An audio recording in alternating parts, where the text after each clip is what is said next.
Tebarkan salam itu bukan cuma kalau ketemu orang, assalamualaikum, assalamualaikum. Iya, itu zahirnya.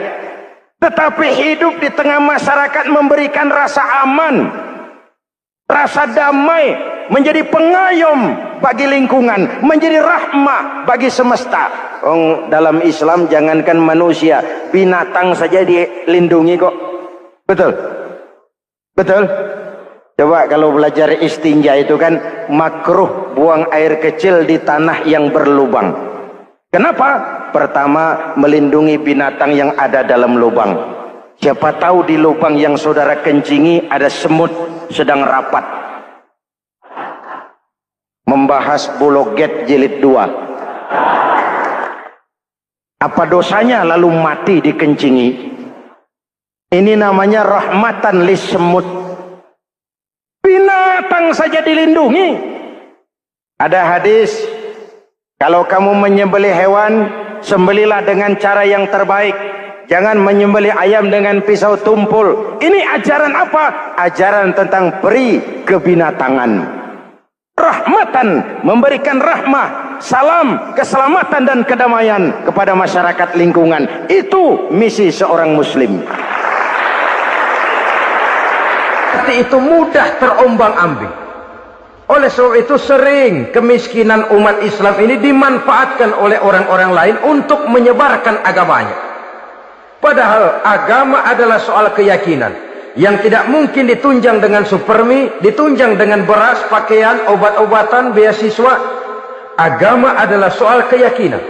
Keyakinan adalah soal kebenaran, dan kebenaran itu adalah milik bersama. Tujuan diciptakannya manusia tidak lain adalah untuk melaksanakan ibadah.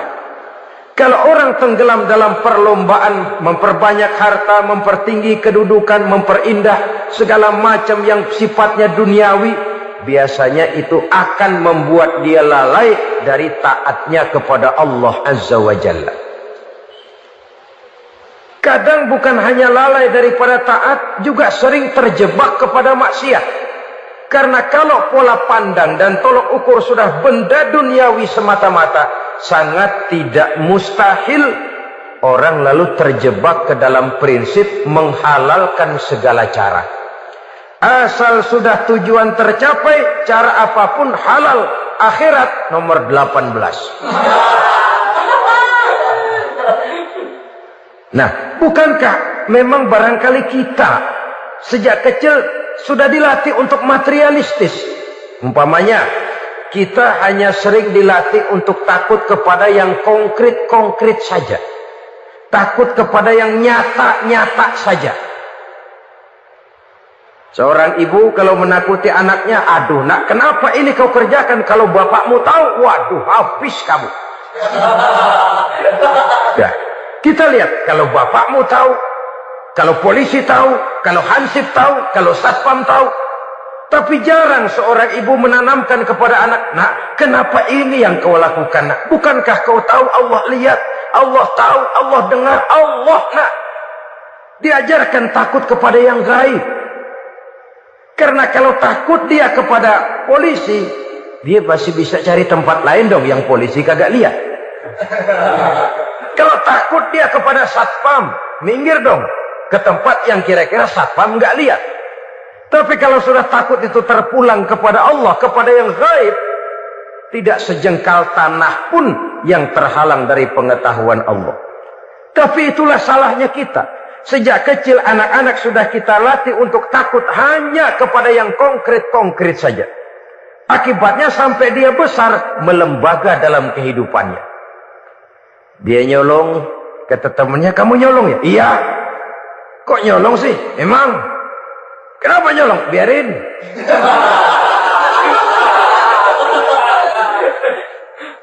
Kamu kan tahu Allah lihat? Tahu. Kenapa nyolong juga? Biarin. Asal orang jangan lihat. Kalau Allah mah lihat, dia kagak ribut. Allah nggak ribut katanya. Nah, ini kan satu refleksi yang timbul daripada kenyataan. Jikalau orang hanya dijejali rasa takut kepada yang konkret-konkret saja, kepada yang zahir-zahir saja, yang akan tumbuh lalu mental kucing. sopan, tenang, kalem, ayem, nggelenggem.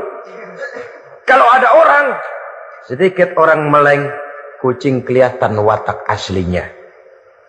Saudara-saudara kaum muslimin rahimakumullah.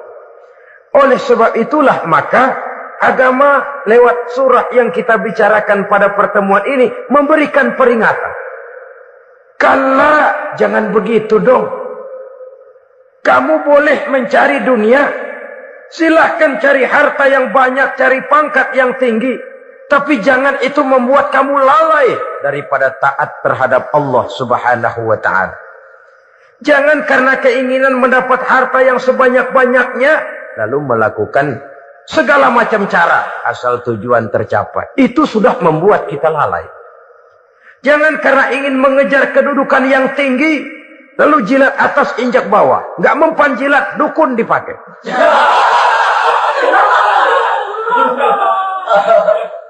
Itu kan sudah membuat kita lalai. Nanti kalau berhasil, wah dukun kita paten. Tapi kalau gagal, dukun sialan, kagak mampu. Hilanglah Allah dalam kehidupan kita. Makin materialis. Dan perlombaan ini membawa kita kepada kecelakaan. Kala, sekali-kali jangan begitu. Nyatanya kan ada orang nyari duit, setelah duitnya banyak, dibudakin oleh duit. Dia sendiri tidak bisa merasakan kesenangan daripada duitnya. Konon lagi orang lain.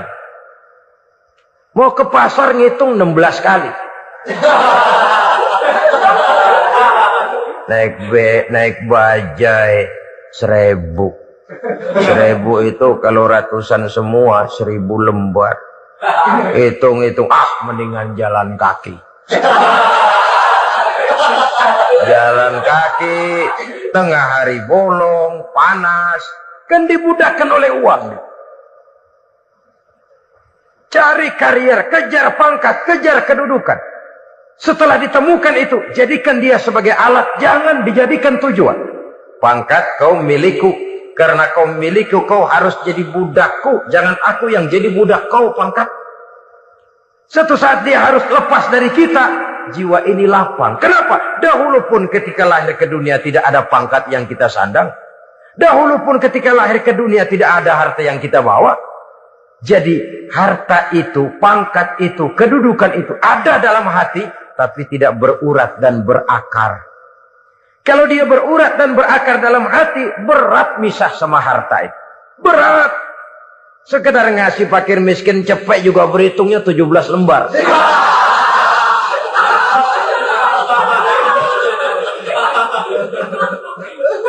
Dengar di kantornya mau ada mutasi, pindah dia dari tempat basah ke tempat kering, baru berita buruk udah meriang duluan. Ini nanti bagaimana, itu nanti bagaimana, ini nanti bagaimana. Kan tidak jarang orang yang kena apa istilah kerennya zaman sekarang itu post power syndrome. Post power syndrome ini pernah dianalisa oleh Nabi, kata beliau, irhamu salasatan minan nas. Sayangilah 3 macam manusia. Siapa mereka? Pertama, azizan zallat. Orang terhormat yang jatuh hina. Ini yang sering terkena post power syndrome. Biasa kemana-mana dikawal, dihormati, datang ke tempat ini protokol siap, ini serba diatur semua, serba beres. Begitu jabatan selesai atau pensiun, habis orang gak indah-indah. Dia lihat orang diemin aja, orang diemin, orang tonton.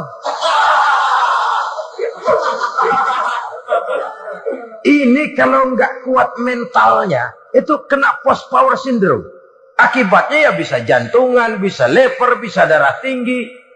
Ya penyakit-penyakit yang zaman dulu kita nggak kenal. Ini kan makin banyak dokter, makin maju ilmu kedokteran, makin aneh penyakit. Saudara hadirin yang saya hormati, post power syndrome. Kena apa yang dinamakan frozen emotional attitude. Tidak kuat menghadapi kenyataan. Azizan zalla, orang terhormat yang jatuh hina, itu sangat perlu dikasihani. Yang kedua, ghaniyan qad iftaqara. Orang kaya jatuh miskin. Ini juga sama. Biasa hidup apa ada, serba ada, lalu harus hidup apa adanya. Ini kalau kurang-kurang kuat, benar-benar memble.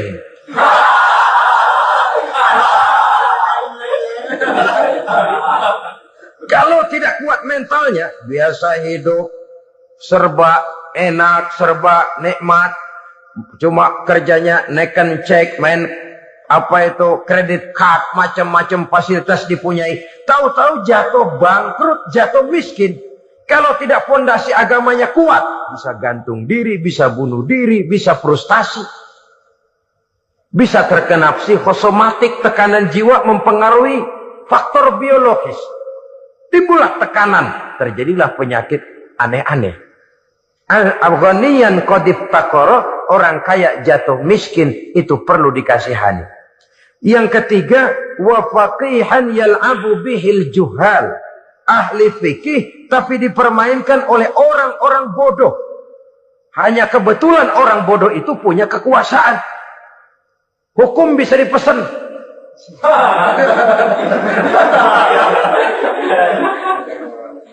Aturannya haram, Ustaz, ada haram dikit aja dah.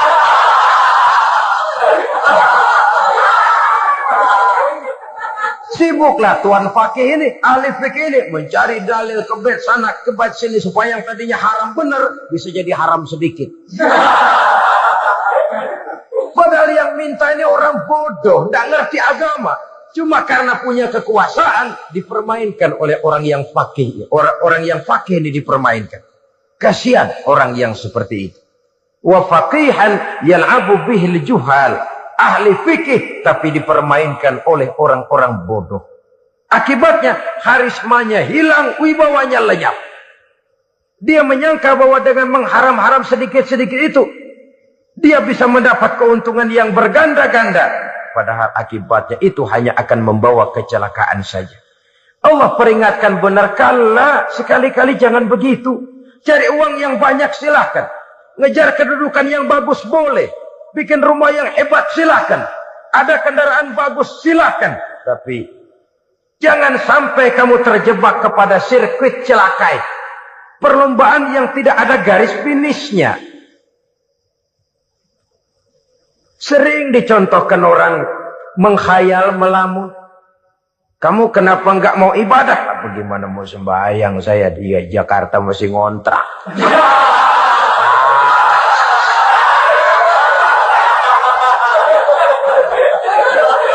Bingung, tiap akhir tahun kontrakan habis. Kalau punya rumah sendiri, walaupun kecil-kecilan, tenanglah saya ibadah. Baiklah, baiklah. Oleh Allah diberikan rezeki, bisa bikin rumah, walaupun kecil-kecilan. Sudah punya rumah sendiri, belum juga ibadah. Apalagi, mulur lagi. Habis bagaimana mau sembahyang, rumah kecil banget. Pinggir kali, asal hujan bocor, ya.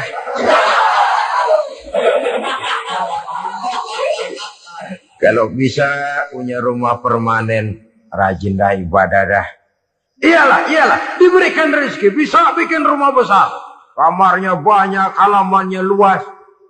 Kendaraan belum ada. Perabotan belum lengkap. Sudah ada kendaraan, belum kayak orang-orang. Sudah kayak orang-orang, masih sama dong, kudu di atas. Kapanlah selesainya?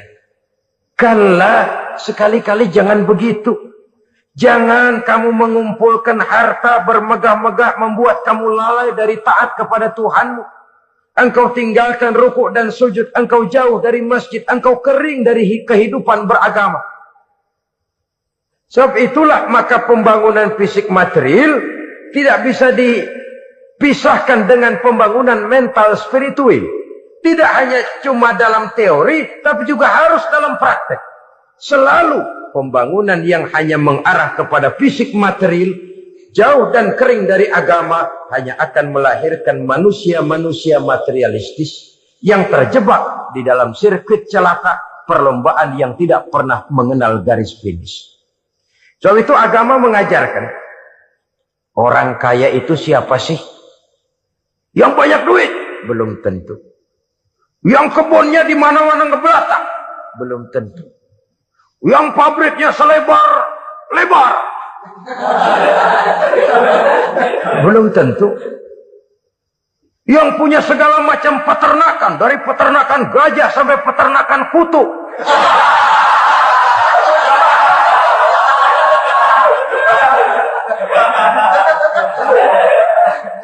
Belum tentu. Agama memberikan tuntunan yang sangat luhur. Orang kaya itu adalah orang yang hidupnya cukup. Orang miskin itu orang yang selalu merasa kurang. Bagaimanapun banyak duit saudara miliki, kalau masih merasa kurang, masih miskin saudara. Saya punya uang 1.000 rupiah. Anda punya uang 1 juta rupiah.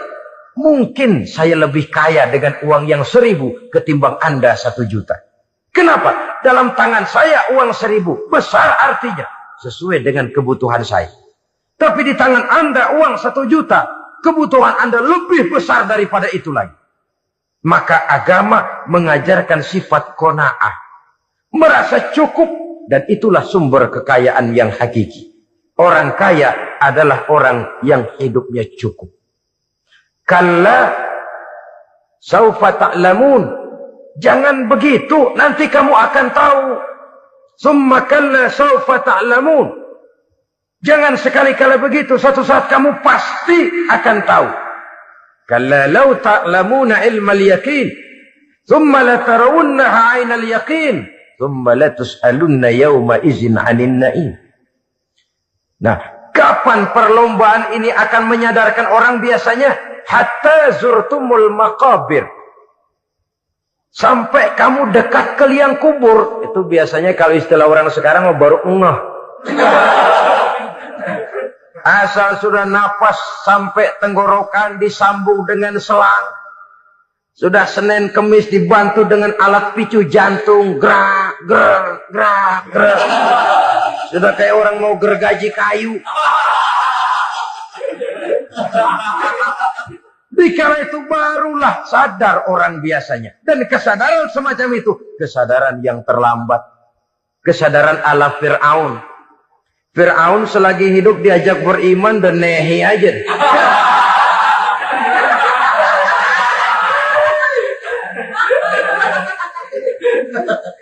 Tapi ketika dia tenggelam di lautan merah bersama seluruh tentaranya, dikala napas hampir terputus, keluar ucapannya, amantu bi Rabbi Musa wa Harun. Aduh, kalau begini mah saya juga percaya kepada Tuhannya Musa dan Harun. Saya beriman kepada Allah. Lagi timbul tenggelam mau sekarat baru beriman. Hatta zurtumul maqabir. Kamu telah lalai dari sebab bermegah-megah sampai kamu masuk ke liang kubur, dekat ke liang kubur. Kalimat zurtum di sini menjelaskan bahwa kubur itu tidak selamanya. Zurtum itu dari kalimat zara ya zuru, berziarah. Orang berziarah kan sebentar. Ke kubur itu sama dengan berziarah kita di situ. Sebentar, tidak akan selamanya, tidak akan kekal dalam kubur. Bahwa kubur itu cuma satu halte dari sekian halte yang harus kita jalani. Hatta zurtumul maqabir ay mutum wa dufintum fil kubur. Sampai kamu mati, dikubumikan dalam kubur, barulah kamu sadar bahwa perlombaan itu hanya sia-sia. Bahwa perlombaan itu tidak akan pernah mengenal garis finish. Bahwa perlombaan itu akan membuat kamu celaka. Begitulah umumnya kebanyakan orang yang terjebak ke dalam paham materialis, baru menyadari kesalahan langkahnya pada saat napas sudah sampai di tenggorokan. Ternyata uangnya yang miliaran rupiah tidak sanggup menyambung napasnya. Ternyata kendaraan yang serba mewah berkilat tidak sanggup meneruskan kehidupannya. Ternyata pangkat jabatannya yang tinggi yang membuat dia menyebabkan temannya jadi lawan, lawannya jadi teman. Tidak akan sanggup menghentikan sang malaikat maut. Kalau keadaan sudah begitu, baru sadarlah kita terlambat. Karena saat seperti itu akan dihadapi oleh setiap orang. Kala, jangan begitu. Sadarlah kamu bahwa kalau sudah dekat ke liang kubur kamu baru insaf, itu terlambat. Sebelum nafas sampai di tenggorokan, pintu tobat masih selalu terbuka. Tapi manakala nafas sudah sampai di tenggorokan, tertutuplah pintu tobat. Lewat begitu saja. Padahal itu deposit akhirat. Satu. Yang kedua, perbendaharaan surga itu apa? Wa kitmanul musibah. Menyembunyikan kesulitan. Kadang orang takut menghadapi kesulitan. Tapi makin kita merenung, hidup ini kan sebenarnya urusan. Takut sama urusan, ya jangan hidup. Tandanya orang hidup itu kalau punya urusan. Urusan melupakan problem. Problem sering menimbulkan kesulitan. Kesulitan bukan untuk ditakuti, tapi untuk diatasi dan dicarikan jalan keluarnya. Siapa sih orangnya yang gak pernah sulit-sulit? Makin tinggi status sosialnya, makin gede urusannya. Makin tinggi kualitas imannya, makin berat tingkat kesulitannya. Cuma memang yang namanya enak itu seperti pelangi. Biang lala itu nggak pernah di atas kepala kita, di atas kepala orang melulu. Lo sih enak lo, kata kita. Dia juga bilang yang enak kan lo. Pelangi itu nggak pernah di atas kepala kita. Kata tukang beca, aduh enak ya naik Mercy. Kata tukang beca, apa yang di dalam mobil Mercy? Aduh enak bener tukang beca, di jok ngeringkuk ngorok pulas bener. Saya kamar pakai AC sejuk, tempat tidur sutra empuk, alga spring bed, kulak kulik nggak bisa pulas kalau belum minum Valium, belum tidur. Enak bener tukang beca, di jok ngorok nggak tahu wetan kulon. Si tukang beca bilang yang di Mercy enak, yang di Mercy bilang tukang beca enak. Inilah enak. Nggak pernah di atas kepala kita. Di atas kepala orang lain melulu enak itu. Nah, saudara-saudara, yang merupakan perbendaharaan surga itu orang yang bisa menyembunyikan kesulitan. Baik pribadi ataupun rumah tangga. Nih terutama rumah tangga yang jadi soalnya. Kadang-kadang kita ini kalau senang, sebaliknya, kalau senang kita diam. Kalem aja, cuek. Banyak banget duit kita, bawaan diam aja udah. Malah ketemu orang takut. Tapi begitu susah, sekampung tahu. Padahal Nabi mengajarkan perbendaharaan surga itu menyembunyikan musibah, menyembunyikan kesulitan. Kalau enak, cerita sama orang-orang. Kalau nggak enak, rasain sendiri, tekan sendiri, atasin sendiri. Kita kan sebaliknya. Senang kita diam, asal lagi susah, paling tidak kita nyari teman buat cerita kesusahan. Siapa orangnya yang nggak pernah susah? Cuma soalnya bagaimana kita mengatasi kesusahan itu sendiri. Begitu juga misalnya kalau orang sudah berumah tangga, itu orang tuanya harus menjadi tempat dia cerita yang enak-enak saja. Yang nggak enak rasain berdua, selesaikan berdua, atasin berdua. Jangan dibalik. Asal senang diam, giliran susah saja. Maknya laporan. Terbalik. Bisa menjaga security informasi. Makan sama bayam, keluar diam. Malah seluitan. Enak amat lo makan daging ayam. Security informasi. Saudara-saudara kaum muslimin rahimakumullah. Ujian yang terberat itu yang pernah diberikan kepada para nabi, para rasul, para aulia, para ulama. Makin tinggi keimanan, makin berat bentuk kesulitan. Ayo saya kemukakan satu contoh saja. Ada seorang nabi yang kaya, nabi kaya, namanya Nabi Ayub. Iblis kalau orang begini kan keki, ibadahnya rajin, kaya. Nih yang kayak begini susah digodain. Kalau ibadahnya rajin, miskin, kali bisa disogok. Sini imannya mantap, ibadahnya rajin, kaya, nabi lagi. Oh, tapi namanya iblis nggak kurang akal. Laporan, Tuhan, kenapa les? Ya ini bahasa saya, bahasa Qurannya sih nggak gitu. Itu hambamu yang namanya Ayub, dia rajin ibadah cuma karena dikasih kaya aja. Coba kasih miskin dia, berhenti dia sembahyang. Ah kamu bisa aja. Saya tahu Ayub itu hambaku yang ikhlas. Saya buktiin Tuhan, silahkan. Dibuktiin lah iblis turun ke alam ini. Yang mula-mula dia lakukan, dia rusak sawah ladang Nabi Ayub. Dia binasakan binatang ternak Nabi Ayub. Sehingga dalam waktu singkat jatuhlah Nabi Ayub dari orang paling kaya jadi orang paling miskin. Beliau masih ibadah di mihrab dalam masjid. Datang iblis. Saudara Ayub, ya. Lagi ngapain? Ibadah. Nyembah Allah, nyembah Allah. Oh, percuma. Kenapa?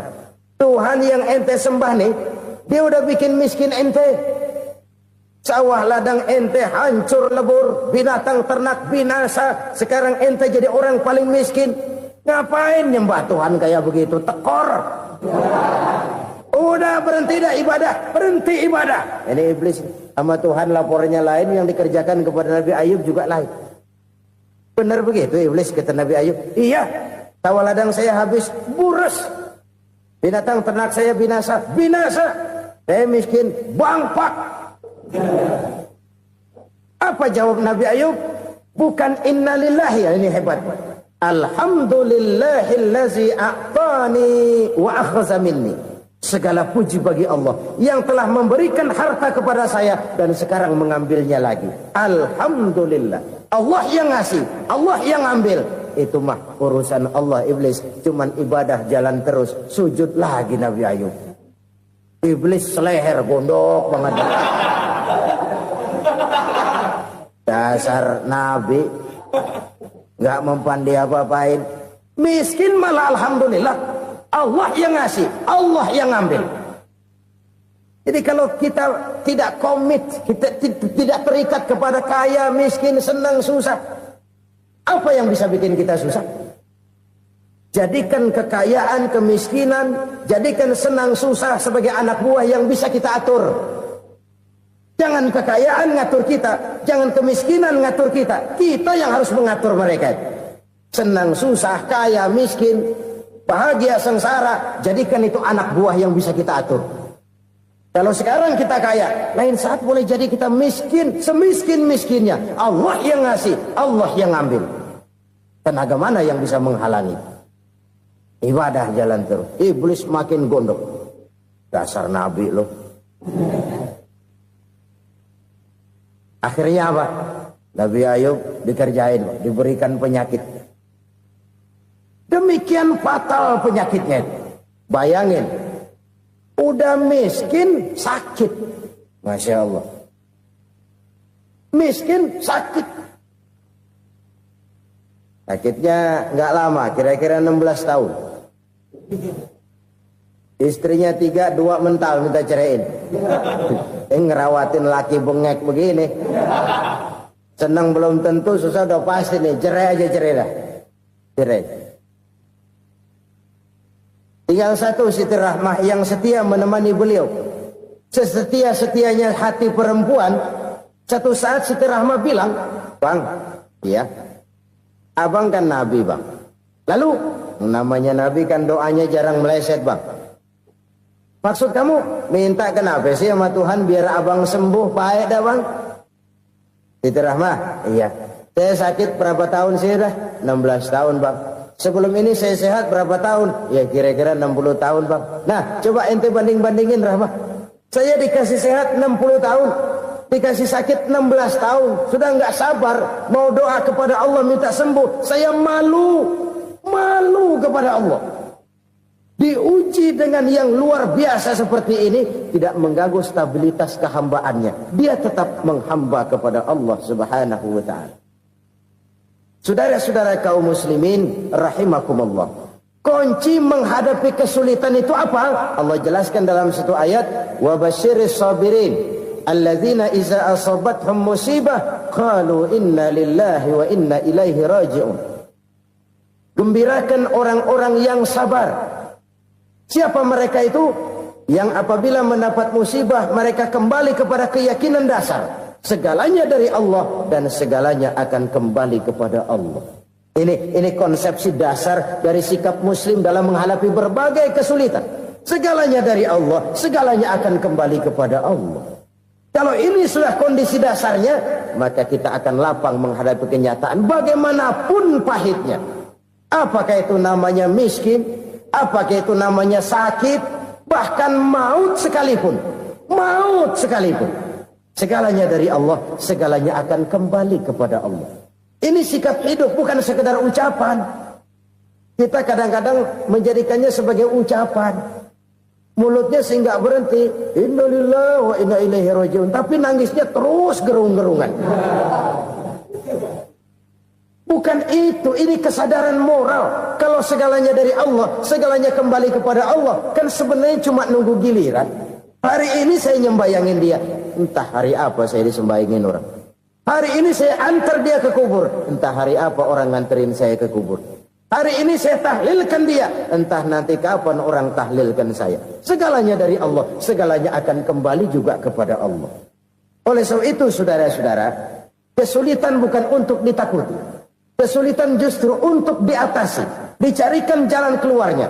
Dan tidak ada orang yang tidak pernah mendapat kesulitan. Tidak ada. Semakin tinggi status sosial, semakin tinggi kualitas keimanan, semakin besar juga tingkat kesulitan. Hanya saja bagaimana cara kita mengatasinya. Dan Al-Quran menyatakan, inna ma'al usri yusra. Di balik kesulitan itu pasti ada kemudahan. Roda itu berputar. Karena itu Rasulullah sallallahu alaihi wasallam mengingatkan kepada kita, ta'arraf ilallahi fir raha ya'rifka fis syiddah. Ingatlah kepada Allah di waktu kamu senang, supaya Allah ingat kepada kamu di waktu kamu susah. Kalau waktu senang kita ingat kepada Allah, kita susah, Allah tidak akan meninggalkan kita. Tapi kalau waktu senang kita jauh dari Allah, sujud tidak sempat, dengan masjid jauh, ketika senang kita lupakan Allah. Nanti begitu kita susah, Allah lupakan kita. Dan itu menyakitkan. Oleh karena itu orang-orang tua kita dulu bilang, kalau lagi sehat ingat-ingat lu bakal sakit nanti. Kalau lagi kaya ingat-ingat satu saat kita bakal jatuh miskin. Bahkan kalau lagi muda ingat-ingat kita bakal tua. Dan yang terpenting, kalau lagi hidup ingat-ingat kita bakal mati. Saudara-saudara kaum muslimin rahimakumullah. Jadi yang kedua yang merupakan perbendaharaan surga, menyembunyikan musibah. Saudara-saudara kaum muslimin rahimakumullah. Hal ketiga yang merupakan perbendaharaan surga adalah wasilatur rahmi.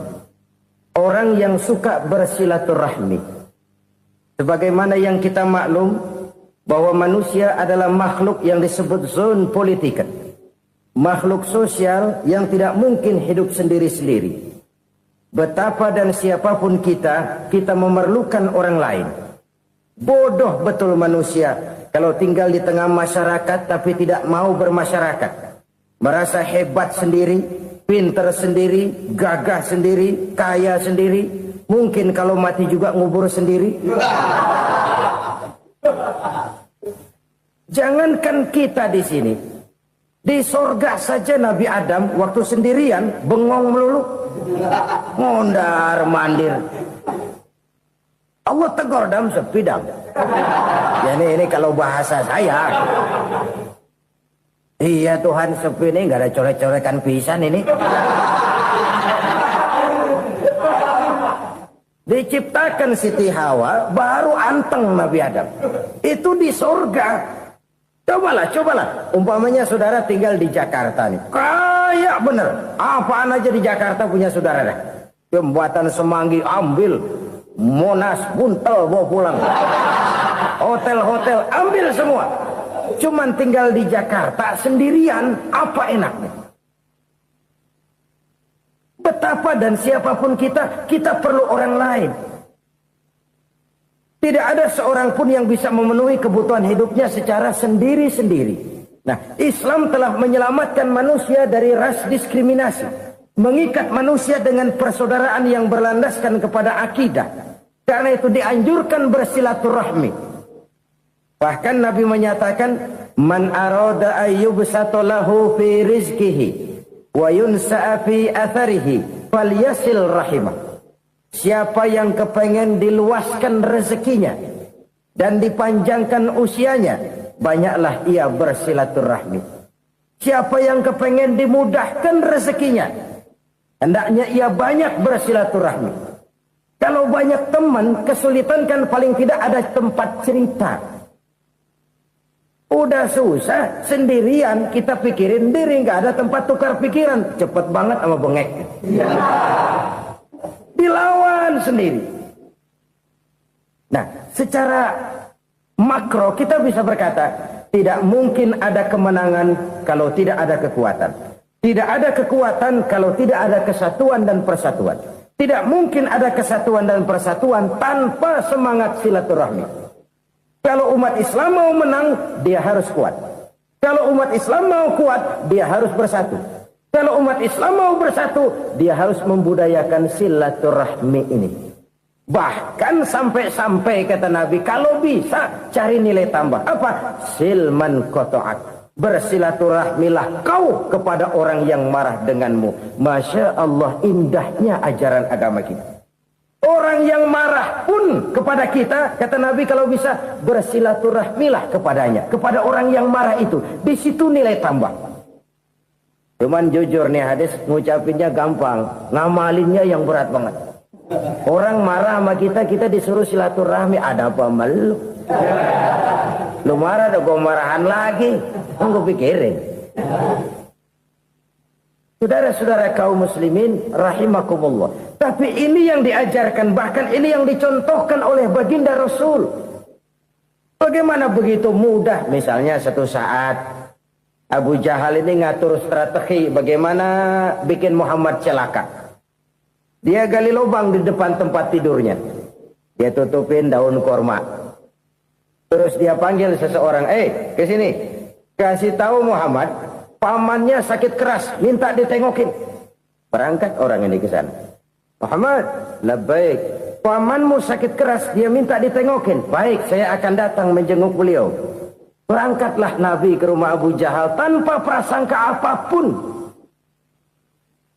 Abu Jahal udah pasang stil, selimut 3 rangkap setengah dipakai. Persis kayak orang meriang. Tapi sembari ngintip dari balik selimut. Begitu Muhammad buka pintu, nah, masuk perangkap nih. Muhammad jalan menuju tempat pembaringan. Makin lama makin dekat, makin lama makin dekat. Makin dekat ke lubang yang dipasang oleh Abu Jahal itu. Dalam hati Abu Jahal, terus dah jatuh, mampus dah lo ini. Mampus lo hari ini nih. Apa yang terjadi? Malaikat Jibril datang. Muhammad, pamanmu cuma pura-pura sakit. Di depan tempat tidurnya ada lubang perangkap supaya kamu jatuh ke situ. Sudah, kamu pulang. Balik kanan Nabi. Sudah hampir jatuh ke lubang, balik kanan, pulang. Bayangin kecewanya Abu Jahal. Muhammad dikit lagi, Muhammad dikit lagi. Enggak paman, saya pulang aja. Emosi bangun dari tempat tidur, enggak sadar kalau lagi pura-pura sakit. Lompat ngejar Nabi, dia lupa dengan lubang yang dia gali. Serak, nyemplung sendiri ke dalam lubang.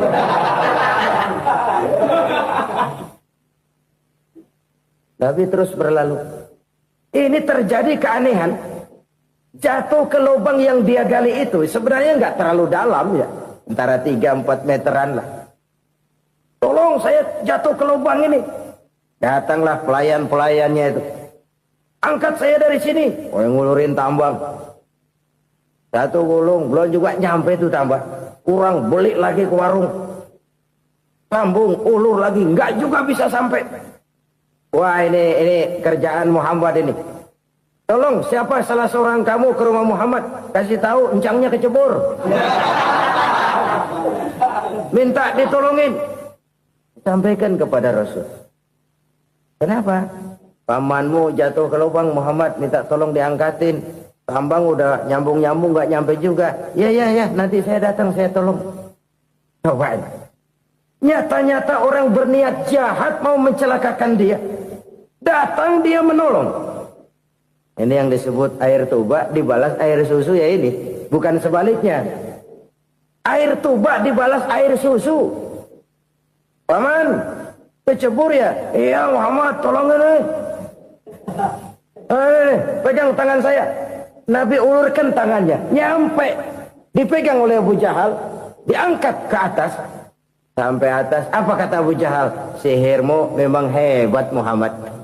Udah ditolongin dikata sihir. Yang enak kita kemplang kan itu orang begitu. Urusan apa? Tapi inilah akhlak. Kalau bisa kamu bersilaturahmilah dengan orang yang marah kepadamu sekalipun. Orang marah kita tetap baik. So, kalau kita berbuat baik sama orang yang memang baik, rasanya sih biasa-biasa aja. Orang baik kita baik lagi, ya draw aja, belum ada nilai tambah di situ. Baru ada nilai tambah kalau kita bisa berbuat baik kepada orang yang nyakitin kita. Itu namanya kita setingkat di atas dia. Dia sakitin kita, kita berbuat baik sama dia. Dia pelit sama kita, kita baik sama dia. Dia marahin kita, kita deketin dia. Di situ kita punya nilai tambah. Jadi siapa yang ingin diluaskan rezekinya, kata Nabi, dan dipanjangkan umurnya, hendaklah ia banyak-banyak bersilaturahmi. Sederhana sebenarnya silaturahmi. Tapi silaturahmi membangkitkan semangat kesatuan dan persatuan. Kesatuan dan persatuan melahirkan kekuatan. Dalam matematika, 1 ditambah 1 pasti 2. Tapi di tengah masyarakat, 1 orang takut ditambah 1 orang takut, hasilnya jadi 2 orang setengah berani. Kenapa setengah berani? Karena udah berdua. Tadi pan takut sendirian. Kalau dia kumpul turu-turu takutlah jadi berani. Kita yang lemah, kita yang tidak berdaya, kita yang miskin, kalau mau kompak bersatu, apa yang nggak bisa kita kerjain? Apalagi tinggal di kota besar, pilihan cuma 2, bertahan atau minggir. Bertahan atau minggir. Untuk bisa bertahan, harus mampu bersaing. Untuk mampu bersaing, harus punya keahlian. Keahlian harus ditunjang dengan pendidikan. Ditambah oleh kekompakan sebagai umat. Udah miskin mencar mulu, orang injak kita. Orang nggak pandang urusan apa yang malu. Oleh karena itu silaturahmi pada hakikatnya merupakan roh dari ukhuwah yang diajarkan oleh agama kita. Bagaimana Islam menyelamatkan masyarakat manusia dari ras diskriminasi, mengikat manusia, dan tidak ada persaudaraan yang lebih indah selain persaudaraan yang diikat dengan nilai-nilai akidah. Sepanjang orang di jalan Allah, itulah saudara kita. Keluar dia dari jalan Allah, selesailah persaudaraan sampai di situ. Karena itu, kalau ingin menyimpan sesuatu di surga, banyaklah bersilaturahmi. Datang ke rumah ini, datang ke rumah itu, dan lain sebagainya. Itu simpanan kita di akhirat nanti. Ini yang ketiga. Saudara-saudara, yang keempat, perbendaharaan surga itu apa? Wa qawlu la hawla wa la quwwata illa billah. Ucapan la haula wa la quwwata illa billah. Ibadah kan ada yang berat, modalnya besar. Bangun masjid berat, modalnya besar. Bangun rumah sakit berat, modalnya besar. Ada ibadah yang berat, tapi modalnya ringan. Misalnya puasa. Puasa itu berat, mengendalikan nafsu. Kalau sekedar nggak makan nggak minum sih enteng, mengendalikan nafsu itu jihad terbesar. Tapi kan modalnya ringan, cuma niat saja. Ini ibadah berat, modalnya ringan. Ada ibadah yang ringan, modalnya juga enteng. Seperti termasuk ucapan la haula wa la quwwata illa billah. Tanpa sadar, la haula wa la quwwata illa billah, nyelengin tuh di surga. Nyelengin, kita nggak terasa, nyelengin simpenan akhirat. La haula wa la quwwata illa billah, nyimpan lagi. Kaget, la haula wa la quwwata illa billah, nyimpan lagi. Banyak simpenan. Walaupun sebenarnya yang dimaksud di sini adalah kesadaran batin bahwa tidak ada daya dan kekuatan kecuali Allah. Itu intinya. Kita memulai pekerjaan disunahkan baca bismillah, kan begitu? Apa itu? Kesadaran moral bahwa ini saya bisa kerjakan. Saya kerjakan ini dengan menyebut nama Allah. Kenapa? Kalau Allah tidak memberikan daya dan kekuatan, mana mampu saya kerjakan ini. Maka saya kerjakan ini dengan menyebut nama Allah. Bismillah. Kesadaran moral. Manusia hanya wajib berusaha, tapi nggak pernah wajib berhasil. Banyak hal-hal yang kalau kita renungkan secara rasio nggak mungkin. Tapi jadi kenyataan, la haula wa la quwata illa billah. Tidak ada daya dan kekuatan kecuali bagi Allah semata-mata. Kesadaran moral akan kelemahan dan keterbatasan makhluk bernama manusia. Kadang kita kagum dengan otak, tapi kita sering lupa sama yang bikin otak. Padahal bagaimanapun hebatnya otak, yang bikin otak pasti lebih hebat dari otak. Nggak percaya, silahkan otak-otakan. Inilah kecenderungan. Kita kagum dengan pesawat-pesawat mutakhir, bukan main, besi gede banget terbang itu. Alangkah hebatnya. Lalu apa yang bikin otak tidak lebih hebat dari itu semua? Kita puji laut, apa yang bikin laut tidak lebih hebat dari laut itu? La haula wa la quwata illa billah. Tidak ada daya dan kekuatan kecuali Allah. Apa yang bisa kita lakukan kalau tidak karena daya dan kemampuan yang diberikan oleh Allah kepada kita? Lahirlah sikap tawadu, rendah hati, tidak melonjak menjadi angkuh dan sombong, sadar akan kelemahan dan keterbatasan diri. Sebagai makhluk yang diciptakan oleh Allah Subhanahu wa taala. Jadi satu sisi ini ucapan yang berpahala, la haula, jadi wiridan. Pada sisi lain ini kesadaran moral, sikap mental, kesadaran batin bahwa yang punya daya dan kekuatan itu cuma Allah. Kita nggak pantas untuk sombong, sebab sombong itu pakaiannya Allah. Kita nggak sedang pakai pakaian Allah, kegedean. Dan makin kita renungi, makin terbentur. Apa sih yang bisa kita sombongin? Kita mau sombong apa? Kaya, pintar, itu kan semua relatif. Di atas langit masih ada langit lagi. Jadi oleh karenanya, marilah kita menyadari. Manusia hanya wajib berusaha, tapi tidak pernah wajib berhasil. Yang berusaha saja tidak wajib berhasil, apalagi yang tidak berusaha. Islam bukan agama orang pemalas yang selesai sholat lalu endelohom, nggelenggem ayem-ayem. Tapi Islam bukan agama orang sombong yang setelah berusaha lalu tidak memerlukan Allah. Kita bisa saja bikin proyeksi, tahun sekian kita bakal panen besar menurut perhitungan otak. Tapi ada kejadian lain. Apa? Tikus ngambek. Habis itu dimakanin tikus, panen gagal. Proyeksi rasional gagal oleh tikus-tikus yang ngambek itu. Bisa saja terjadi. Tahun depan kita panen besar, urung. Kenapa? Musim panas panjang. Dan sekarang ini koran-koran bikin berita musim mengalami penyelewengan. Bukan cuma manusia yang nyeleweng sekarang. Musim pakai nyeleweng. Mestinya kan musim hujan udah selesai. Masih hujan-hujan juga. Musim. Nah sekarang kita boleh bikin proyeksi. Kita bakal panen besar. Tahu-tahu musim panas panjang. Sawah retak, air kering. Cari teknokrat yang paling botak. Suruh pendekin tuh musim panas. La haula wa la quwata illa billah. Inilah kesadaran moral. Saudara, saya teringat satu saat ada seorang konglomerat. Umurnya ya kira-kira 70-an. Satu saat dia ditanya oleh wartawan, "Pak, umur Bapak berapa sih?" "Ya, paling 10 tahun." 10 tahun? 10 tahun? Anak Bapak berapa orang? Aduh. Satu saja? Satu. Harta Bapak berapa? Ya paling-paling bangsa 7 juta kali. 7 juta? Iya. Pak, kenapa Bapak bohongi saya? Bapak punya buku biografi. Koran-koran, majalah-majalah banyak memuat cerita riwayat hidup Bapak. Saya tahu umur Bapak 70. Kenapa bilang cuma 7 tahun? Saya tahu anak Bapak 8. Kenapa cuma bilang 1? Saya tahu harta Bapak miliaran, mungkin triliunan. Pabrik di mana-mana, bank di mana-mana. Kenapa bilang uang Bapak cuma 7 juta? Nah, kata si konglomerat tadi, kamu benar nak, kamu benar.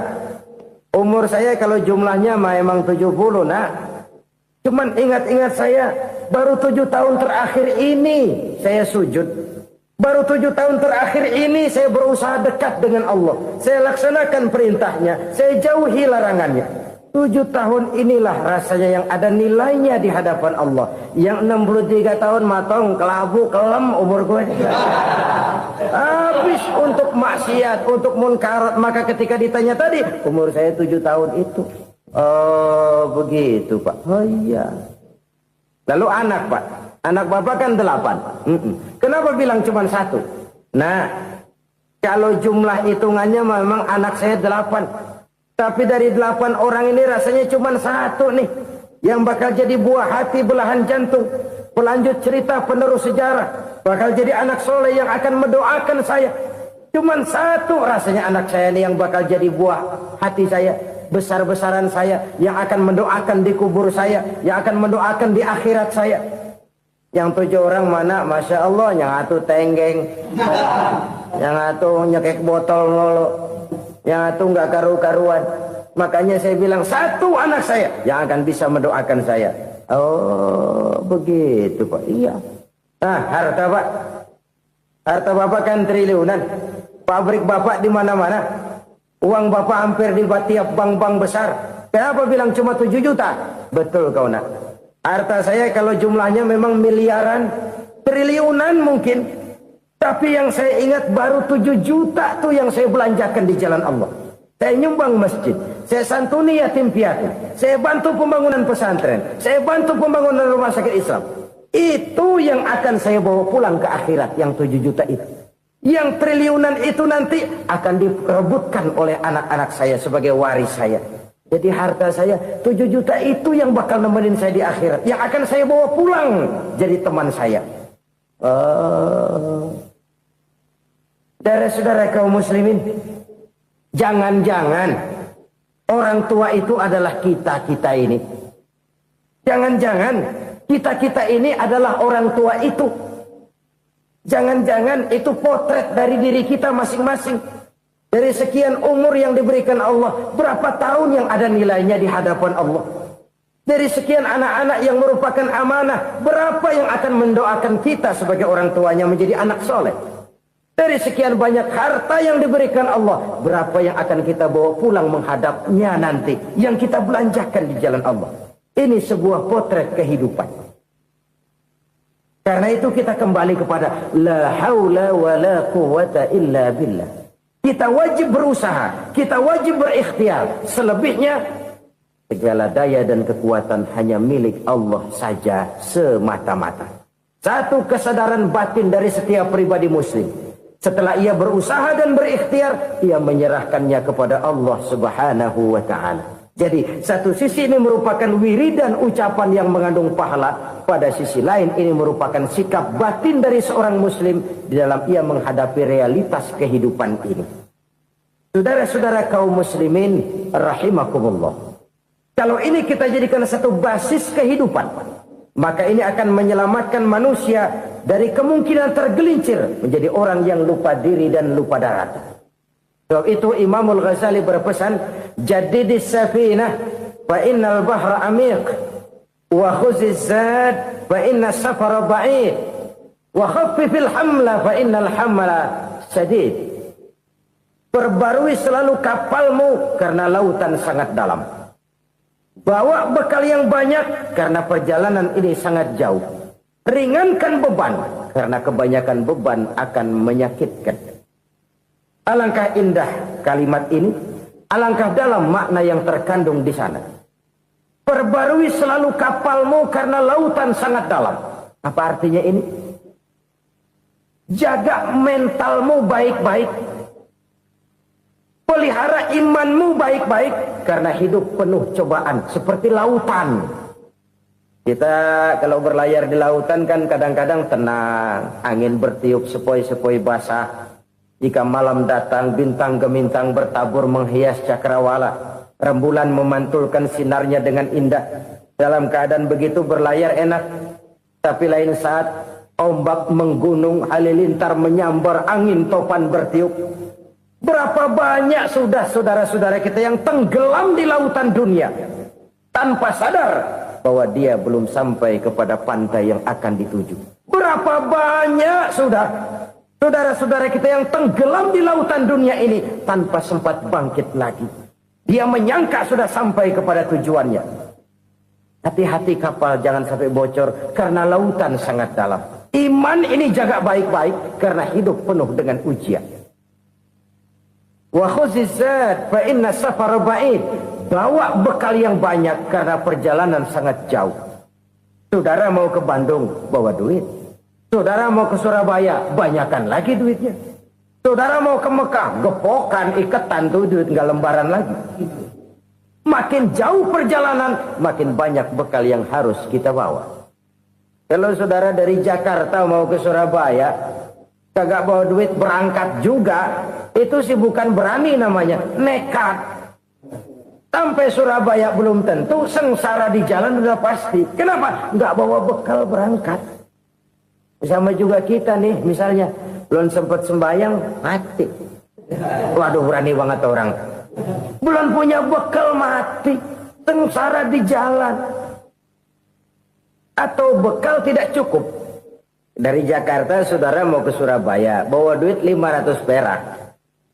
Paling jauh Cikampek nyampenya itu. Paling jauh itu. Antara jauhnya perjalanan dengan bekal yang saudara bawa tidak seimbang. Hidup ini perjalanan panjang. A walking tour. Dimulai dari alam arwah. Sebelum jasad diciptakan, roh diciptakan lebih dulu. Dari situ pindah ke alam rahim. Dari alam rahim pindah ke alam dunia. Dari alam dunia pindah ke alam barzah. Baru menuju akhirat. Satu perjalanan panjang. Kalau bekal tidak bawa, sengsara di jalan. Bawa bekal yang banyak karena perjalanan ini sangat jauh. Wa khaffifil hamla, ringankan beban karena beban itu cuma akan menyulitkan. Kalau bekal itu sih keperluan, tapi beban nggak kita perluin, cuma ngeberat-beratin. Apa ini beban? Dosa, kecurangan, kebatilan, kesoliman, ketidakadilan, kesewenang-wenangan. Itu akan jadi beban kita di akhirat. Alangkah celakanya, perjalanan panjang, bekal tidak bawa, beban kelewat banyak, alamat sengsara di jalan. Pahala tidak ada, dosa berlipat ganda. Na'udzubillah, summa na'udzubillah. Kalau kita rangkum nasihat Al-Ghazali dengan kisah si konglomerat tadi, kita akan mengambil kesimpulan. Pertama, bekal terbaik dalam menghadapi gejolak kehidupan ini tidak lain adalah iman. Yang kedua, pahala dan dosa. Dua hal kontroversial. Pahala adalah bekal, dosa adalah beban. Tapi kita sekarang kan tidak begitu terangsang kepada yang abstrak. Orang berlomba mencari yang konkret-konkret saja. Yang real. Kalau memang dosa, benjol dong. Kira-kira begitu. Kira-kira begitu. Persis orang Yahudi dulu. Orang Yahudi itu kan pernah minta kepada Nabi Musa. Ya Musa, lan nu'mina laka hatta narallaha jahrah. Musa, kami nggak bakal mau beriman kepada Allah kalau belum kami lihat Allah ada nongkrong di depan kami. Kalau memang Tuhan ada, taruh dong di depan kami. Mau yang konkret-konkret saja. Kalau memang dosa, benjol dong. Kalau memang pahala, berasa dong. Orang terangsang kepada yang real, yang konkret-konkret saja. Karena itu, untuk mengejar dosa, orang mau bayar. Tapi untuk mengejar pahala, walaupun tidak bayar, orang segan. Ini yang dikatakan oleh Nabi, kamu mengharapkan ke surga, tapi kamu berat melaksanakan sesuatu yang bisa membawa kamu ke surga. Kamu ingin jauh dari neraka, tapi tiap saat kamu lakukan perbuatan-perbuatan yang justru menjerumuskan kamu ke neraka. Idda'aitum an-najata minan nar wa ramaitum fiha anfusakum. Kamu ingin selamat dari neraka, tapi kamu lemparkan diri kamu ke neraka. Kamu ingin masuk surga, tapi berat sekali kamu melakukan perbuatan-perbuatan yang bisa menyampaikan kamu di surga. Saudara-saudara kaum muslimin, rahimakumullah. Jadi hal keempat yang merupakan perbendaharaan surga adalah la haula wa la quwata illa billah. Satu sisi ini merupakan ucapan yang memperberat timbangan akhirat. Pada sisi lain ini merupakan sikap hidup seorang muslim, kesadaran batin yang sangat dalam bahwa tidak ada daya dan kekuatan kecuali Allah. Dan itu kita simbolkan pada saat memulai pekerjaan dengan Bismillah, dengan menyebut nama Allah. Satu kesadaran moral, saya hanya bisa melakukan ini karena diberikan daya dan kekuatan oleh Allah. Lahirlah sikap tawadu, rendah hati, tidak melonjak menjadi angkuh dan sombong. Saudara-saudara, sampai sini dulu jumpa kita kali ini. Semoga 4 perbendaharaan surga ini dapat kita lakukan, yang kelak akan merupakan bekal kita di kemudian hari nanti. Amin ya rabbal alamin. Bapak-bapak, ibu-ibu, saudara-saudara kaum muslimin rahimakumullah. Di dalam kehidupan kita sebagai seorang muslim, minimal 5 kali dalam sehari semalam kita mendengar seruan untuk mendirikan solat yang disebut azan.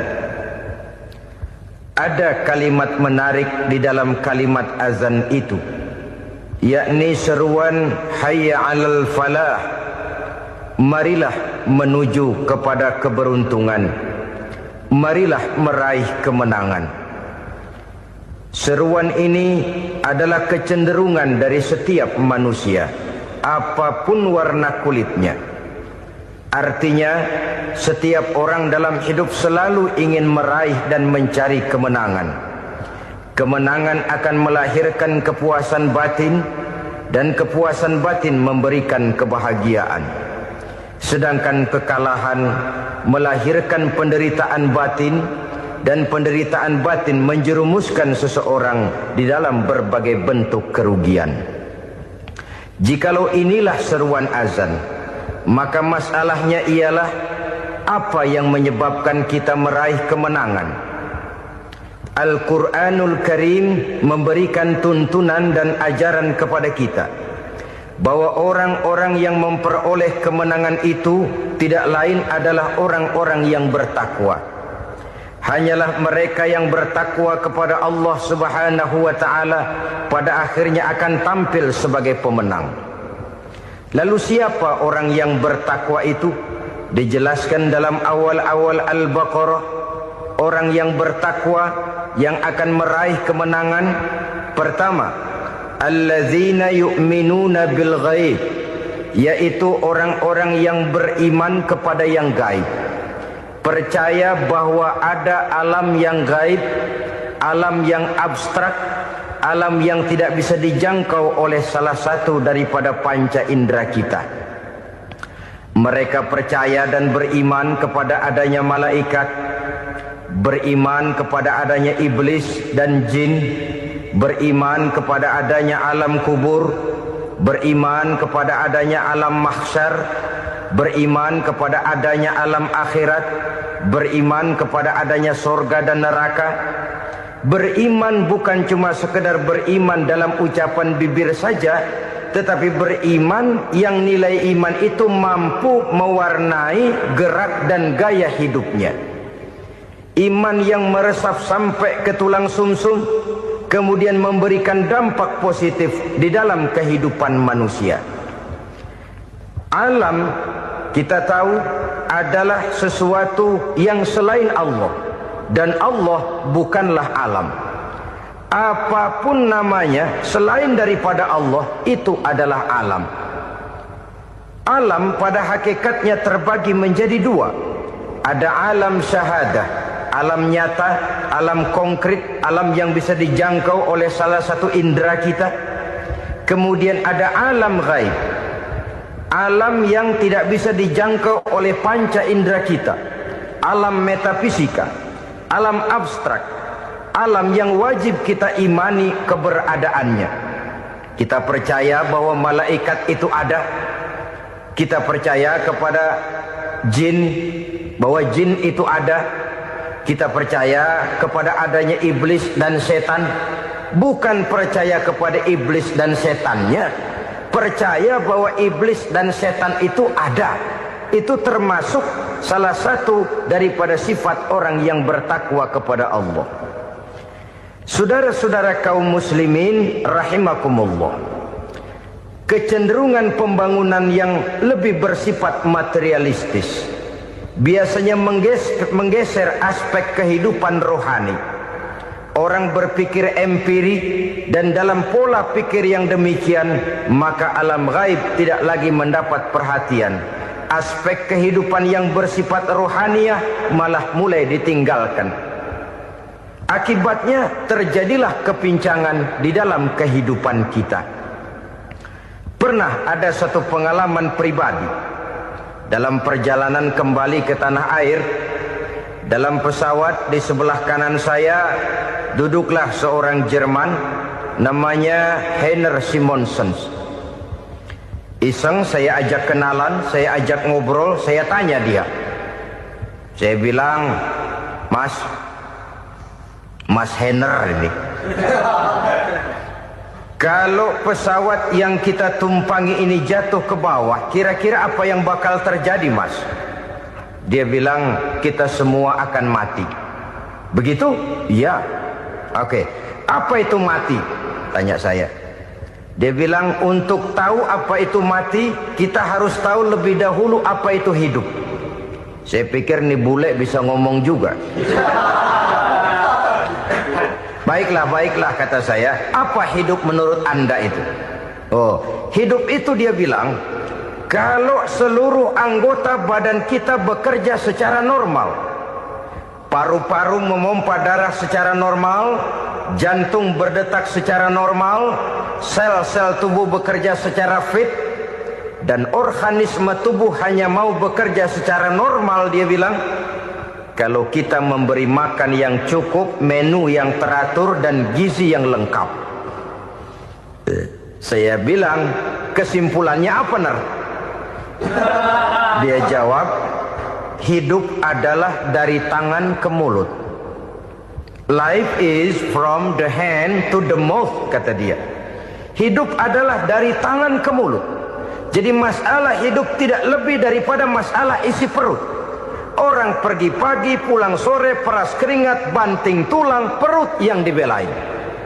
Saya bilang, you are wrong. Sampean salah, Ner. Kamu orang Islam bukan? Bukan. Pantas. Kenapa saya salah? Dia bilang, ya jelas salah. Salahnya di mana? Kamu ini manusia. Kalau hidup cuma dari tangan ke mulut, saya bilang, kambing di kampung saya juga begitu pikirannya, Ner. Itu kambing di kampung saya, asal perutnya kenyang, sudah hidup dia. Perkara besok bagaimana, lusa prospeknya macam mana, bulan depan ada apa, kambing nggak pernah mikir. Di kampung saya kambing juga pikirannya begitu. Kamu Kristen ya? Tadinya. Loh kok tadinya, lalu apa sekarang kamu ini? Dia bilang, sekarang saya netral. Saya tidak beragama, tapi saya percaya kepada Tuhan sebagai pencipta alam. Saya ingat benar dia bilang, I haven't any religious, but I believe to God as the creator of the world. Kenapa bisa netral begitu, Ner? Habis saya bingung katanya. Islam bilang Islam baik, Kristen bilang Kristen baik, Hindu Buddha bilang Hindu Buddha baik, semua agama baik. Saya netral sekalian, nggak beragama. Yang penting saya percaya kepada Tuhan. Saya bilang, Ner, kamu ini kayak orang mau beli celana, lalu bingung. Yang satu bilang Levi's bagus, yang satu bilang Blue Jean hebat, yang satu bilang Wool England hebat. Celana ini hebat, celana itu bagus, celana ini hebat. Semua celana bagus, kamu bingung. Akhirnya netral, tidak pakai celana. Itu juga salah. Saya pikir-pikir, kemudian saya melihat bahwa dua pola berpikir Heiner ini nampaknya sudah mulai menggejala di lingkungan masyarakat bangsa kita. Disadari atau tidak, secara jujur kita harus berkata, dua pola pemikiran Heiner ini mulai berkembang di tengah masyarakat bangsa kita. Pertama, pola pikir materialisme. Hidup adalah dari tangan ke mulut. Masalah hidup tidak lebih masalah isi perut. Itu yang perlu dibela, dan disitulah arti kehidupan. Pergi pagi, pulang sore, peras keringat, banting tulang untuk mempertahankan perut. Kalau sudah kemari cara orang berpikir, maka buat apa percaya kepada yang gaib? Untuk apa sholat? Untuk apa puasa? Untuk apa zakat? Untuk apa menghadiri majelis taklim? Tanpa kepercayaan kepada yang gaib, hidup berjalan menurut alur empiris dan materialis. Kalau sudah ke sana cara orang berpikir, biasanya orang lalu cenderung menghalalkan segala cara. Hanyalah orang yang percaya bahwa akhirat ada. Hanyalah orang yang percaya bahwa alam kubur itu ada. Hanyalah orang yang percaya bahwa malaikat itu ada, hidupnya akan lebih terarah dan terkendali. Karena kepercayaan kepada yang gaib, yang merupakan fase daripada kehidupan setelah hidup yang sekarang ini, mewarnai gerak pribadi seseorang di dalam dia melakukan kegiatan hidupnya. Pola berpikir materialisme, disadari atau tidak, mulai menggejala di lingkungan masyarakat bangsa kita. Hidup tidak lebih dari urusan tangan ke mulut, mulut ke tangan, tangan ke mulut. Asal perut sudah kenyang, hiduplah sudah. Perkara bagaimana prospek hari yang akan datang, bagaimana akhirat, tidak jadi persoalan. Ini yang oleh Nabi diperingatkan, ad-dunya sijnul mu'min wa jannatul kafir. Dunia adalah penjara bagi orang beriman dan surga bagi orang kafir. Dulu di zaman Belanda hadis ini pernah disalah tafsirkan, disalah artikan, digunakan sebagai senjata untuk mengkebiri dan membuat impoten umat Islam. Sudahlah umat Islam gak usah macam-macam, kata Belanda. Dunia ini kan penjara buat orang Islam, surga buat orang kafir. Di penjara jangan bertingkah.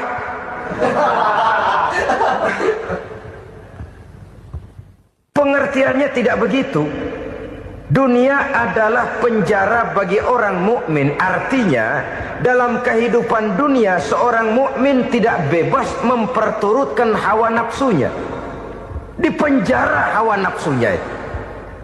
Sebaliknya, surga bagi orang-orang kafir. Buat orang kafir, surgalah dunia ini. Mereka bebas memperturutkan hawa nafsunya. Dilarang tidak terlarang, dicegah pun tidak tercegah. Mereka hidup menurut alur bisikan nafsu mereka sendiri. Kemudian bila ajal datang, maut merenggut nyawa, selesailah surganya sampai di situ. Maka bagi orang-orang yang tidak percaya kepada adanya akhirat, kepada adanya alam gaib, surganya sebatas umurnya. Sekali lagi, surganya sebatas umurnya. Bila umur selesai, ajal pun datang merenggut nyawa, selesailah sudah surganya sampai di situ. Alangkah pendeknya perjalanan orang-orang yang tidak percaya kepada alam gaib ini. Bagi kita mukmin, jikalau kita mampu memenjarakan hawa nafsu, kita bisa bahagia di dunia ini. Dan Islam memang tidak menyuruh kita sengsara di dunia. Raih dunia, kejar dunia, gapai dunia sebagai alat untuk mencapai kebahagiaan di akhirat nanti. Hidup adalah satu perjalanan panjang yang terbentang sejak kita terlahir dari alam rahim sampai kepada alam akhirat nanti. Andai kata kita gagal meraih kebahagiaan di dunia, toh kita masih punya akhirat. Tapi jangan jadi dalil yang melemahkan semangat. Biarin dah kita di dunia kebelangsak, yang penting akhirat. Akhirnya dunia benar-benar kebelangsak. Bagaimana dunia ini bisa kita raih? Dan bagaimana meraih dunia untuk menunjang kepentingan akhirat nanti? Yang kedua, dari pikiran Heiner yang saya lihat menggejala di lingkungan masyarakat bangsa kita, timbulnya manusia-manusia netral. Seolah-olah Tuhan yes, agama no. Sama Tuhan percaya, agama ogah. Tuhan ngangguk, giliran agama godeng. Padahal hampir dalam setiap ayat dalam Quran, kata-kata amanu biasanya bergandeng dengan wa amilus sholihat. Iman dan amal soleh. Ini sebagai isyarat Tuhan dan agama jangan pernah dipisah-pisah. Apabila kita bertuhan, maka kita harus beragama. Apabila kita beragama, maka agama itu harus bersumberkan dari Tuhan yang kita imani itu. Tidak mungkin kita pisah, Tuhan yes, agama no. sama Tuhan percaya tapi agama bikin sendiri. Sembayangnya cukup bengong 2 jam madep ngulon.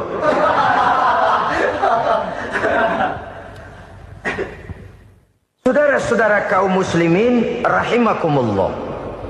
Jadi dengan demikian, agama yang kita akui merupakan unsur mutlak di dalam pembangunan sekarang ini, merupakan bagian dari kehidupan yang menuntun kita bahwa di balik alam nyata ini, di balik alam syahadah ini ada alam gaib. Dan mudabbir, murabbi, yang mengatur, yang menguasai, yang memelihara baik dia alam nyata, baik dia alam gaib, tidak lain adalah Allah Subhanahu wa ta'ala. Di sana ada satu super power, satu maha kekuatan yang kita perlu bersandar kepadanya. Sebagai makhluk nyata yang hidup di alam nyata, berbuatlah secara nyata sebagaimana harusnya kita berbuat. Karena Islam jelas bukan agamanya orang pemalas. Islam jelas bukan agamanya orang yang mengajarkan setelah selesai sholat boleh duduk, nggelenggem ayam-ayam, ndelohom, menghitung bintang di langit sambil menunggu keajaiban. Tidak. Islam adalah agama yang mengajarkan apabila sholat sudah selesai kamu kerjakan, bertebaranlah di permukaan bumi, cari karunia Tuhanmu. Jangan hidup berpangku tangan menunggu keajaiban. Karena hidup bukan undian. Jangan berharap untung besar tanpa mau peras keringat. Tapi di sebalik itu toh kita juga harus yakin bahwa di sisi usaha nyata yang kita lakukan ada satu super power, satu maha kekuatan gaib yang menentukan berhasil dan tidaknya usaha kita. Kepercayaan kepada hal semacam inilah yang mendorong kita untuk mempunyai sandaran vertikal, agar jikalau usaha ini berhasil, kita tidak lupa diri dan lupa daratan. Jikalau usaha ini gagal, kita tidak putus asa dan buruk sangka, tidak cupik pandangan dan sempit hati, tapi mampu melihat persoalan dengan kacamata putih sambil husnuzon kepada Allah Subhanahu wa ta'ala. Kita percaya malaikat itu ada. Ada yang namanya raqib dan atid, mengawasi gerak hidup kita sampai kepada gerak hati kita. Ini memberikan sugesti agar kita berhati-hati. Tidak sejengkal tanah pun kita bisa berlindung dari pengawasan raqib dan atid. Ada munkar nakir yang akan menyoal kita di alam kubur. Ada malaikat Malik, penjaga neraka. Ada malaikat Ridwan yang menjaga surga. Kita percaya kepada adanya jin, kita percaya kepada adanya setan, iblis. Percaya kepada adanya, bukan mempercayai si setan, si iblis lalu menjadikannya sebagai teman. Tidak. Percaya bahwa mereka itu ada dan merupakan makhluk Allah yang gaib, yang diciptakan Allah Azza wa Jalla. Kepercayaan kepada alam gaib memberikan motivasi terhadap gerak lahir manusia, sehingga dengan motivasi kepercayaan kepada yang gaib, gerak lahir jadi lebih terarah, jadi lebih terpelihara. Pernah seseorang bertanya, "Pak, apakah adanya akhirat bisa dibuktikan secara ilmiah?" Saya bilang tidak bisa, tidak bisa. Kenapa? Karena yang berangkat nggak pernah pulang kembali lagi. Kalau dia pulang kemari bisa kita tanya bagaimana enak di sono. Cuma secara moral saya katakan, lebih beruntung orang yang percaya kepada akhirat daripada yang tidak. Sekarang saudara percaya akhirat ada, lalu saudara baik-baik di dunia, sholat, puasa, zakat, menolong orang lain, menebarkan kebajikan. Saudara mati, andai kata akhirat tidak ada, toh dalam hidup saudara sudah berbuat baik. Paling tidak nama saudara akan dikenang sebagai orang baik. Sebaliknya, saudara percaya, kata saya, bahwa akhirat tidak ada, lalu hidup semau-maunya, tenggelam dalam maksiat dan munkarat, menentang Allah, tidak mau ruku dan sujud. Lalu saudara mati, kemudian akhirat ada. Ayo, mau apa? Bekal tidak punya. Jadi secara moral lebih beruntung orang yang percaya kepada adanya akhirat daripada yang tidak percaya. Dan itu alam gaib yang tidak bisa dibuktikan secara eksat. Jangankan untuk membuktikan seperti itu, dalam kehidupan sehari-hari saja yang kita rasakan tidak selalu berbentuk toh. Angin, bagaimana sih bentuknya angin? Kita tidak tahu. Merah, buktinya kalau dikerok merah. Yang merah itu kulit, yang kulit kita bukan anginnya. Sakit, rasa sakit itu ada, tapi bagaimana bentuk sakit kita nggak pernah tahu. Kalau kita makan cabai pedas, bagaimana bentuk pedas itu tidak ada, tapi rasa ada. Bentuk pedas hijau, cabainya bukan pedasnya. Tidak semua yang kita rasakan bisa kita gambarkan dalam bentuk yang konkret. Oleh karena itu, sekali lagi bahwa kepercayaan kepada alam yang gaib mampu memberikan satu sugesti yang menata kehidupan seseorang lebih lurus, lebih terarah, dan lebih terkendali. Maka wajar kalau kepercayaan kepada yang gaib mengantarkan seseorang untuk meraih kemenangan. Kenapa? Dia percaya kepada yang gaib, bahwa akhirat ada, bahwa alam kubur ada, bahwa pertanggungan jawab itu ada. Maka dia lalu tidak hidup saenae udele dewe, itu loh. Tidak hidup menurut seleranya sendiri, terarah, teratur. Ini cirinya yang pertama. Orang bertakwa yang akan meraih kemenangan, mereka beriman, mereka percaya kepada yang gaib. Bahkan hal-hal konkret saja selalu berangkat dari yang gaib. Saudara-saudara, para remaja, para pemuda sekarang ini tidak pernah tahu toh siapa yang akan jadi teman hidup saudara. Kita bisa saja ngerancang, mentargetkan, tapi toh akhirnya yang namanya jodoh bukan kekuasaan kita. Rezeki di luar kemampuan kita. Begitu juga ajal, maut, jodoh, ajal adalah contoh-contoh konkret bahwa pada akhirnya yang gaiblah yang menentukan. Bertahun-tahun ngelancong, emang jodoh seret nggak jadi.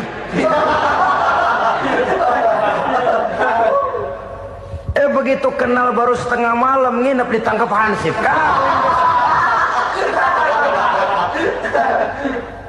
Hal-hal semacam itu kadang-kadang kita berpikir suuzon, gile, perempuannya cakep banget, lakinya rebek amat. Memang begitulah jodohnya. Memang begitulah jodohnya. Saudara hadirin ma'asyiral muslimin yang saya hormati, jadi hal-hal yang konkret saja kita yakini sepenuhnya ditentukan oleh satu superpower yang gaib itu tadi. Dari sanalah segala ketentuan itu berangkat dan kesanalah segalanya akan kembali. Maka kepercayaan kepada yang gaib meluruskan gerak hidup seseorang dan itu akan mengantarkan dia kepada meraih kemenangan. Satu. Yang kedua, wa yuqimuna shalah. Orang bertakwa yang akan meraih kemenangan itu adalah orang-orang yang mendirikan sholat. Kenapa sholat mengantarkan orang untuk meraih kemenangan? Yang jelas, inna sholata tanha anil fahsya'i wal munkar. Sholat mampu mencegah manusia dari perbuatan keji dan munkar. Banyak filsafat hidup yang terkandung di dalam sholat ini. Sejak kita wudhu sampai kita menghadap ke arah kiblat, sampai kita melakukan gerak-gerak sholat, bacaan-bacaan yang ada di dalam sholat, lalu sampai kepada mengucapkan salam. Banyak filsafat hidup yang terkandung di dalam sholat. Umpamanya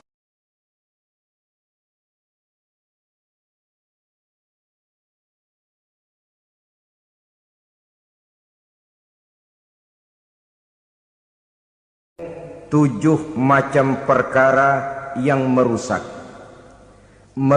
akidah dan keimanan, merusak amal perbuatan yang sudah kita kerjakan, merusak sendi-sendi kehidupan sosial, pendek kata merusak segala hal di dalam kehidupan kita. Jauhilah olehmu tujuh macam perkara yang merusak. Yang pertama, asyirku billah, menyekutukan Allah Subhanahu wa ta'ala. Agama dimulai dari keyakinan, maka kehancuran agama selalu dimulai dari kehancuran keyakinan, iman atau akidah yang dimiliki oleh seseorang. Dan untuk menghancurkan nilai-nilai iman yang kita miliki ini, orang rasanya tidak akan menghantam kita dengan peluru kendali. Orang tidak akan mengirimkan nuklir ke sini. Orang tidak juga akan mengirimkan satuan militernya ke sini. Untuk menghancurkan nilai-nilai iman, dibanjiri kita dengan paham-paham yang merusak dan mendangkalkan akidah. Baik ia bernama materialisme, baik ia bernama sekularisme, baik ia bernama banjirnya maksiat dan munkarat, baik ia bernama banjirnya peradaban dan kebudayaan yang menghancurkan moral daripada anak-anak kita, sedikit demi sedikit melenturkan dan melunturkan nilai-nilai keimanan kita, untuk kemudian pada waktunya nilai iman itu akan bertukar dan berganti menjadi nilai syirik kepada Allah Subhanahu wa ta'ala. Atau pada sisi lain, menjadikan yang selain Allah sebagai tujuan akhir daripada kehidupan kita.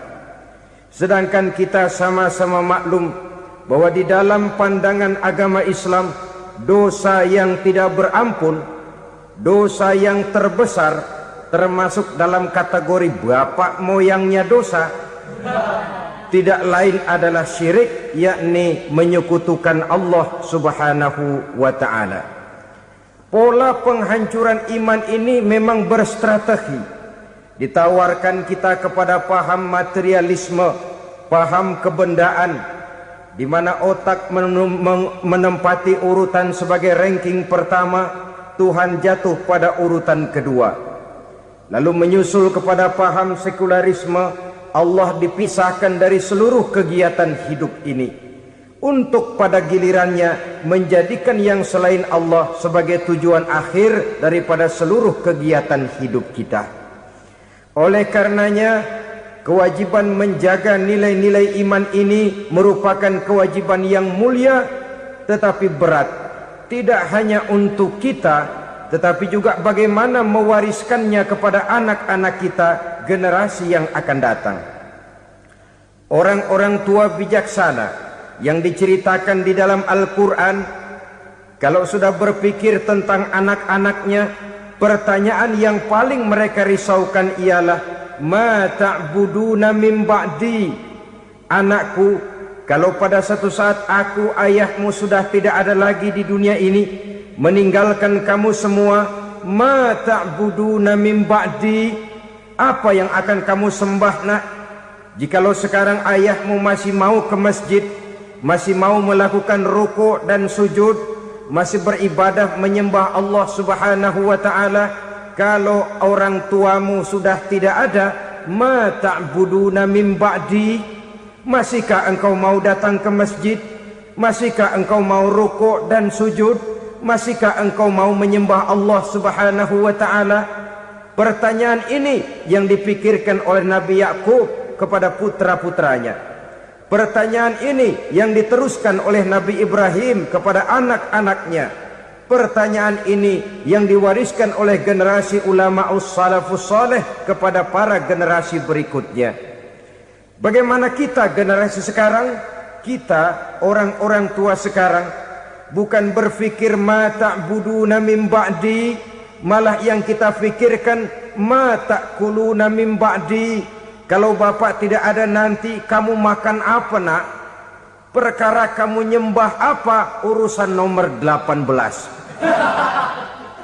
Yang penting kamu nanti hidup bisa makan nak. Maka kita sibuk mewariskan harta kepada anak-anak kita. Kita sibuk mewariskan kebun dan tanah kepada anak-anak kita. Kita sibuk mewariskan pabrik kepada anak-anak kita, sementara kita lupa mewariskan intan yang paling mahal, mewariskan mutiara yang paling berharga, yaitu nilai iman kepada Allah Subhanahu wa ta'ala. Alangkah baiknya apabila warisan harta, warisan tanah dan kebun, warisan rumah dan pabrik, didasari lebih dahulu dengan mewariskan nilai iman kepada Allah Subhanahu wa ta'ala. Sebagai orang-orang tua, kita boleh bersedih kalau anak kita tidak mengerti komputer. Kita boleh bersedih kalau anak kita tidak mengerti matematika. Kita boleh bersedih kalau anak kita tidak mengerti bahasa Inggris. Tapi sewajarnya lebih bersedihlah kita orang tua jikalau mempunyai anak yang tidak kenal Allah sebagai Tuhannya, yang kemudian tidak mau rukuk dan sujud kepada Allah Tuhannya. Itulah kemalangan yang paling malang bila kita meninggalkan generasi yang tidak bertauhid kepada Allah Subhanahu wa ta'ala. Betapapun anak kita tidak ngerti komputer, saudara, paling-paling kerugiannya cuma kerugian dunia. Masuk dia ke alam barzakh, munkar nakir tidak akan sempat tanya kau belajar komputer apa tidak. Kumpul dia di padang mahsyar, malaikat juga tidak akan tanya matematikamu nilainya berapa. Yang ditanya kau kenal Allah, kau rukuk dan sujud kepadanya, kau pernah datang ke masjid. Oleh karena itu sekali lagi, menjaga nilai iman tidak hanya untuk kita, tetapi juga mewariskannya kepada anak-anak kita generasi yang akan datang. Sungguh kemalangan yang paling besar apabila kita meninggalkan anak-anak kita. Mereka kita tinggalkan lemah ekonominya, itu tidak baik. Mereka kita tinggalkan lemah otaknya, itu pun akan membuat mereka tertinggal oleh yang lain. Tapi yang paling celaka, jikalau kita tinggalkan mereka dalam kondisi lemah imannya, rapuh akidahnya, tidak baik dan tidak betul keyakinan hidupnya. Oleh karena itu Nabi berpesan, jauhilah 7 perkara yang merusak. Yang pertama, syirik kepada Allah Subhanahu wa ta'ala, menyekutukan Allah baik dalam ucapan, dalam keyakinan ataupun dalam perbuatan. Ini perkara pertama yang termasuk 7 perusak besar di dalam kehidupan. Kalau sudah jatuh kita ke lembah syirik, bagaimanapun banyak kebaikan yang kita kerjakan, berjiwa sosial, bertangan pemurah, gemar menolong orang lain, kalau memang dasarnya syirik, maka seluruh kebaikan kita akan hancur, tidak akan ada nilainya dalam pandangan Allah Subhanahu wa ta'ala. Dalam pandangan manusia mungkin kita dicatat sebagai orang sosial, gemar menolong orang lain, tidak berpangku tangan melihat orang yang mendapat kesulitan. Tapi oleh karena dasarnya syirik, dasarnya tidak mentauhidkan Allah, maka seluruh nilai kebaikan yang kita kerjakan tidak akan ada nilainya dalam pandangan Allah Subhanahu wa ta'ala. Maka jagalah iman kita jangan sampai dihinggapi penyakit syirik yang bagaimana kecilnya sekalipun. Sekali lagi, baik syirik dalam bentuk ucapan, syirik dalam bentuk keyakinan, sampai kepada syirik dalam bentuk perbuatan, kita berhindar kepada sifat-sifat yang sedemikian itu. Karena apa? Dalam satu ayat Quran Allah Subhanahu wa ta'ala menjelaskan, innallaha la yaghfiru ayyushraka bih wa yaghfiru ma duna dzalika liman yasha. Allah tidak akan memberi ampun kepada orang-orang yang menyekutukannya, tapi Allah masih mau memberikan ampun kepada dosa-dosa yang selain itu bagi orang-orang yang dikehendakinya. Dosa selain syirik, apabila kita bertaubat, Allah masih mau mengampuni. Tapi kalau sudah jatuh ke tempat syirik, itu sudah dosa yang tidak berampun. Taubatnya tidak lain melepas syirik, kembali kepada tauhid, berkeyakinan bahwa hanya ada Allah Subhanahu wa ta'ala, Tuhan satu-satunya, yang lam yalid walam yulad walam yakul lahu kufuwan ahad. Tidak beranak, tidak pula diperanakkan, dan tidak satu pun yang dapat menyerupai Tuhan Allah Subhanahu wa ta'ala. Saudara-saudara kaum muslimin rahimakumullah, bahwa kita di zaman sekarang memang tidak menyembah berhala, ya. Bahwa kita tidak berterang-terangan mengatakan Tuhan lebih dari satu, memang. Bahwa kita tidak berkeyakinan Tuhan itu punya anak atau diperanakkan, tentu.